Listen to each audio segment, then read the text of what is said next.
मित्रों नमस्कार, मैं आप सभी को अपने इस चैनल में स्वागत करता हूं। और आज एक विषय, बड़ा विस्तृत विषय पर बात करेंगे हम लोग। आप देख सकते हैं कि नवंबर का महीना है और खेतों में फसल पक के तैयार है किसान की। अब ऐसी स्थिति में एक किसान जो पिछले 4 महीने से कठिन परिश्रम किया और इस उम्मीद में है कि अब फसल पकती है तो मैं आगे चल के अपने बच्चों के लिए एक अच्छे भोजन की व्यवस्था कर पाऊंगा। आज इस नवंबर महीने की इस बरसात ने किसान की उम्मीदों को कहीं न कहीं पानी फेर दिया है। उनका जो एक अपने मन में जो एक विश्वास था अपने आप को लेकर कि जो हमने कठिन परिश्रम किया वो परिश्रम का परिणाम हमें अब जाकर मिल पाएगा।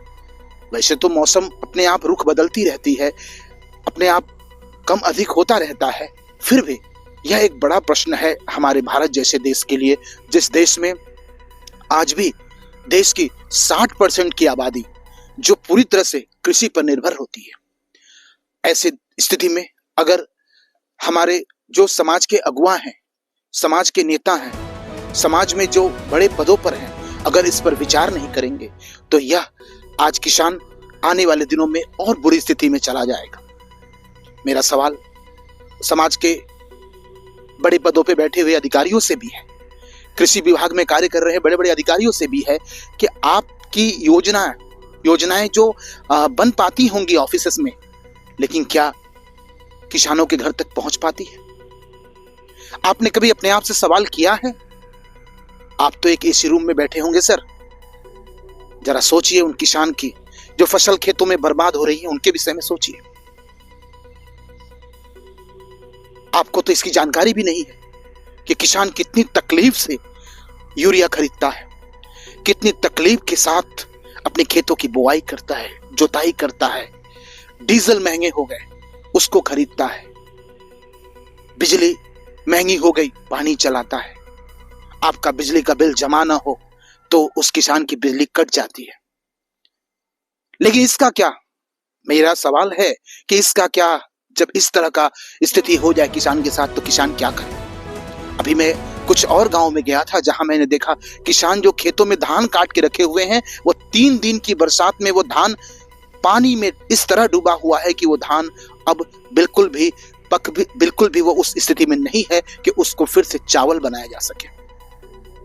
तो ये सवाल कड़वा तो है, लेकिन समाज में जो हमारे अभिभावक होते हैं, जो गवर्नमेंट होती है, जो सरकार होती है, सवाल तो उनसे ही होगा, सवाल तो विभागों पर ही होगा। विभाग इसका मूल्यांकन करे, अपने अधिकारियों को भेजे और इस पर यह रिपोर्ट को तैयार कराए और निश्चित रूप से जो नुकसान हुआ है किसानों का उसकी भरपूर भरपाई करे। पूरी भरपाई तो किसानों का कभी नहीं किया जा सकता, उनके पसीने का भरपाई तो नहीं हो सकती, उन्होंने जो कष्ट सहा है उसकी भरपाई तो नहीं हो सकती, लेकिन कम से कम जो लागत किसानों ने लगाई है वह लागत तो कम से कम उनको मिल जाए। एक सूची तैयार की जाए जनाब, जिस सूची में यह पता चल सके कि इस अमुक किसान के द्वारा कितना लागत लगाया गया। आपसे मुनाफा किसान नहीं मांग रहा है जनाब, आप केवल किसान का लागत दे दीजिए जिससे कि किसान अपने आप को जिंदा रख सके। किसान जिस कर्जे को लेकर अपनी खेती को किया है वह कर्जा कम से कम भर सके और फिर अपने दुगनी ताकत के साथ में गेहूं की बुआई में फिर लग जाए। यह अन्याय किसान बर्दाश्त नहीं कर पा रहा है। हाँ, ये अलग बात है कि ये किसान की आवाज वहां तक पहुंच नहीं पा रही है जहां पहुंचना चाहिए, लेकिन हम जैसे कुछ लोग जो समाज में हैं वो जरूर कोशिश करेंगे कि यह किसानों की आवाज को आप जैसे बड़े नेता या आप जैसे बड़े अधिकारी जो केवल एक एसी ऑफिस में बैठकर इस बरसात में गरम गरम चाय का आनंद ले रहे होते हैं, गरम गरम कॉफी का आनंद ले रहे होते हैं। सवाल कड़वा है, लेकिन बिल्कुल ये सवाल आपके लिए बनता है। आप एक बार जरूर विचार करें जनाब, क्योंकि आपका वेतन इन किसान के पैसे से ही जाता है। आप जिन बड़े बड़े ऑफिस में बैठे हुए हैं यह इन्हीं किसान का दिन है। आज जो सुबह सुबह आपकी थाली में जो रोटी गई थी ना, वो इस किसान ने ही बनाया था। आज आपके बच्चों के मुंह का निवाला जो जाता है ना जनाब, वो भी इस किसान से ही जाता है। तो बात तकलीफ जरूर देगी, लेकिन इस पर जरूर विचार करें। आपने मेरे वीडियो को फॉलो किया, इस वीडियो को मैं चाहूंगा कि मेरे चैनल्स को आप सब्सक्राइब और लाइक जरूर करें। आने वाले समय में ऐसे बड़े बड़े गहन मुद्दों पे सवाल उठाऊंगा और निश्चित रूप से इस सवाल को बड़े बड़े ऊंची ऊंची कुर्सियों पर और ऊंची ऊंची पदों पे बैठे हुए अधिकारियों को सुनना ही पड़ेगा और जवाब भी देना पड़ेगा। इन जवाब के लिए मैं उनके नजदीक तक जाऊंगा और जरूर यह कैमरा और यह माइक उन अधिकारियों के समक्ष भी पहुंचेगा, उनके टेबल के पास भी पहुंचेगा, जिसमें आप इस जनता किसान की आवाज को मैं वहां भी पहुंचकर उठाऊंगा। बशर्ते आप इस चैनल को सब्सक्राइब करें, लाइक करें।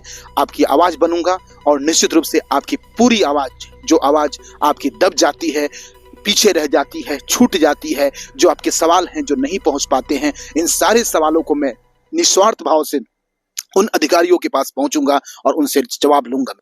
इस पर जरूर अपना कमेंट करें, जिस कमेंट से मुझे भी यह जानकारी मिल सके कि कितना आप मेरे इस चैनल्स के बारे में सोचते हैं, मेरे बारे में आपका क्या विचार है। यह कमेंट में जरूर लिखें और आप मेरा इस तरह से उत्साह बढ़ाएं। और मैं निश्चित रूप से बताता हूं कि आपकी जो भी समस्याएं हैं मैं उन अधिकारियों के पास और उन नेताओं के पास जाके जरूर पूछूंगा कि आपको अगर इस एसी रूम में बैठ रहे हैं तो इसके बैठने के पीछे जो मकसद है वो आप पूरा कर पा रहे हैं कि नहीं कर पा रहे हैं। तो बहुत बहुत धन्यवाद आपको। आज के लिए बस इतना ही।